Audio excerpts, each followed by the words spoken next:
করি এই সরকারের খুবই গুরুত্বপূর্ণ জায়গায় যেমন কোস্টগার্ড যার অধীন মাননীয় স্বরাষ্ট্রমন্ত্রী উনি নিজেও গুমের শিকার ছিলেন, তাই না? এখন কেউ বলতে পারেন যে কেউ যদি গুমের শিকার হন তিনি গুম করবেন না, এটা কি গ্যারান্টি আছে কিনা? গ্যারান্টি নেই। কিন্তু আমি একটা কথা বারবার বলছি যে এই অন্যায় এবং অপরাধগুলোর যে পরিমাণ শিকার ক্ষমতাসীন দল হয়েছে এটা হওয়ার কারণ নেই। আচ্ছা, এটা নিয়ে আমি বলছি না যে সরকার এটাকে আউটরাইট ডিনাই করছে।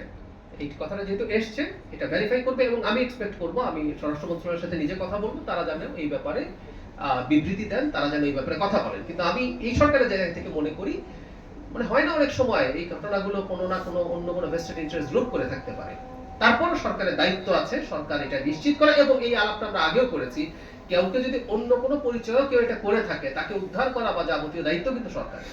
সুতরাং সরকার তার এই দায়িত্ব পালন করতে বদ্ধপরিকর এবং সেটার জন্য আমি ব্যক্তিগতভাবে স্বরাষ্ট্র মন্ত্রণালয়ের সাথে কথা বলবো। এই সরকার কোনো গুম, বিচার বহির্ভূত হত্যাকাণ্ড এগুলোকে প্রশ্রয় দেবে না। অর্থাৎ আমি সরকারের বিরুদ্ধে এই ব্যাপারে খুবই কঠোর লড়াই করবো, কারণ আমার তো নিজস্ব একটা অ্যাক্টিভিজম আগেই ছিল। একটা রাষ্ট্র কাউকে যদি গুম করে, কাউকে যদি বিচার বহির্ভূতভাবে হত্যা করে, সে রাষ্ট্র থাকে না, সে মাস্তানে পরিণত হয়।